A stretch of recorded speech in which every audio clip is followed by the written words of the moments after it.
In episode 47, Critical Path versus Risk-Adjusted Paths, we look at schedule criticality, the way it actually behaves under uncertainty.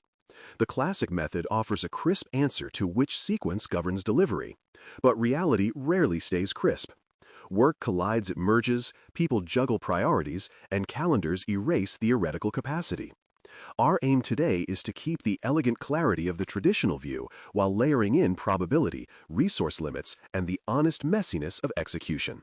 When you see paths as living contenders rather than a single crowned winner, you manage exposure earlier, communicate better, and protect delivery windows with less drama and fewer heroics. Classic critical path analysis begins with deterministic logic. You map activities, connect predecessors and successors, assign single-point durations, and compute earliest and latest times. The path with zero float becomes the critical path, and anything off that spine appears safely flexible. This method is fast, transparent, and invaluable for anchoring a baseline. Its weakness is not mathematical, it is philosophical. It assumes certainty where uncertainty governs, and it suggests that non-critical paths are benign. In complex projects, that seduction is dangerous. Deterministic clarity needs probabilistic humility standing next to it. A risk-adjusted view asks a different question. What is the probability that a given path will become critical? Instead of treating one chain as destiny, you treat many as contenders whose dominance can shift as durations wander within credible ranges. Some weeks path A rules, other weeks path B steals the crown. Conceptually, you imagine each activity wearing a small cloud of plausible durations, and then watch which path most often ends up longest. You do not need heavy software to respect this idea. You need ranges, discipline, and the courage to manage more than one storyline at once. Merge points amplify slippage much more than intuition suggests. When three parallel strands feed a single activity, the chance that all finish early is low, and the chance that at least one finishes late is high. This is merge bias, and it pushes schedules rightward even when each strand, considered alone, looks healthy. In a risk-adjusted frame, merges are hotspots because they create opportunities for path handoffs of criticality. Label every convergence explicitly. Ask which predecessor is most fragile, and plan feeding buffers there. You are not pessimistic, you are acknowledging arithmetic that humans underestimate. Near-critical chains are the hidden danger because they can seize dominance with a small slip or a minor resource conflict. A path with modest float today might become the longest path tomorrow if a specialized tester splits attention or a permit review drifts. The lesson is to track proximity, not just status. If a path is within a small threshold of the leader, treat it as a contender. Assign lightweight indicators, such as backlog growth at a date or rising queue times. When proximity is monitored, surprises shrink and escalation feels justified rather than alarmist.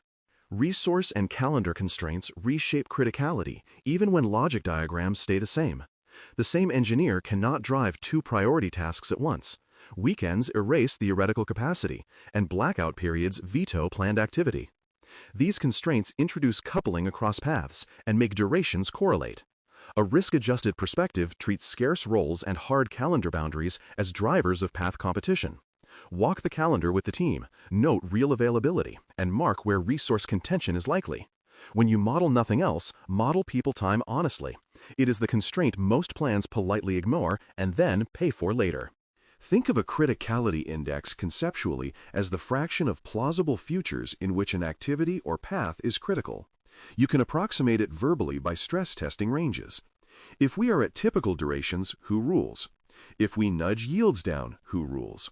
If we lose one reviewer for a week, who rules? Count how often a given chain takes the crown across these thought experiments. That count, divided by the trials, becomes an intuitive index. You do not need decimals to benefit. A rough ranking of often critical, sometimes critical, and rarely critical guides attention effectively. Activities exhibit shifting dominance as conditions change, so you must look for early signals that the guard is changing. A test fixture that fails twice in a row, a supplier that requests split shipments, or a review board that moves to monthly cadence can all tilt the field. Make these signals explicit and tie them to pre-agreed actions. For instance, if the design review slips beyond a defined week, a downstream integration task inherits priority and resources shift. Shifting dominance is not a failure of planning. It is the normal physics of uncertainty, handled on purpose. Buffers belong at strategic nodes, not sprinkled as private cushions throughout the chart. A project buffer protects the delivery promise at the end of the dominant chain. Feeding buffers protect merges from the variability of incoming strands. A management buffer above the project accounts for organization-level turbulence. In a risk-adjusted view, buffers are not guesses. They are sized to the variability of their source and governed by explicit triggers. You track buffer burn against progress and explain consumption in terms of drivers, not blame. Buffers then become guardrails, not excuses. Acceleration and resequencing options should be designed before the fire drill. Triggers might include buffer burn exceeding progress by an agreed ratio or a near-critical chain crossing a proximity threshold. Options can range from pulling learning forward to reduce downstream rework, to parallelizing tests with additional fixtures, to resequencing work so long polls move earlier. Pre-negotiated options preserve morale because people act on criteria, not panic. In risk-adjusted planning, the question is not, can we accelerate, but under which signals will we deploy which move and at what cost? Aligning on credible delivery windows requires replacing a single date with a bounded promise and the conditions that support the earlier edge. Offer a committed window anchored by today's ranges and a stretch edge that assumes specific mitigations land.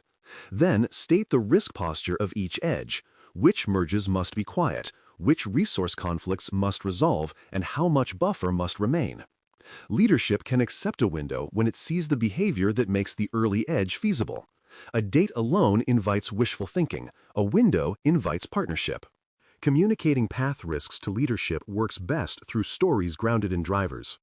Say, today the integration chain leads, but the certification chain is within a small step and shares the same review board.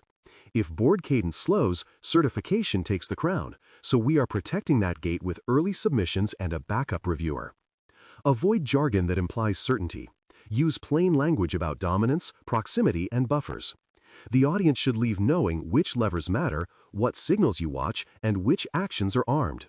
Clarity attracts support. Opacity attracts pressure. Major scope changes require an immediate refresh of both logic and risk posture. New features add merges, change resource demands, and alter calendar exposure. The right habit is short and decisive. Rebuild the backbone, re-identify near-critical chains, resize buffers, and renegotiate windows while the change is still fresh. Treat this as surgical hygiene, not bureaucracy. A quick recalibration protects credibility because it shows that the promise is an agreement maintained in daylight, not a relic defended by hope. Scope growth is not the enemy. Stale schedules are. The practical rhythm is simple.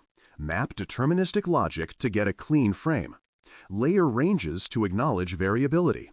Examine merges to anticipate bias. Scan for proximity to find near-critical chains. Impose real calendars to expose resource coupling. Use a conceptual criticality index to rank contenders.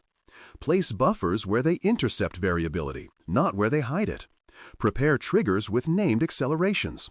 Then carry that story upward with candor and steady hands. This rhythm scales from sticky notes to enterprise programs. In the end, manage paths, not dates. Dates are outcomes. Paths are causes. When you manage causes, merges, resources, ranges, and buffers, you buy back integrity in your promise. A single critical path is a useful starting point, but a risk-adjusted set of contenders is a truer map of how projects actually flow. With that map, your team stops reacting to slips as surprises and starts steering exposure with intention. The reward is not just an on-time finish.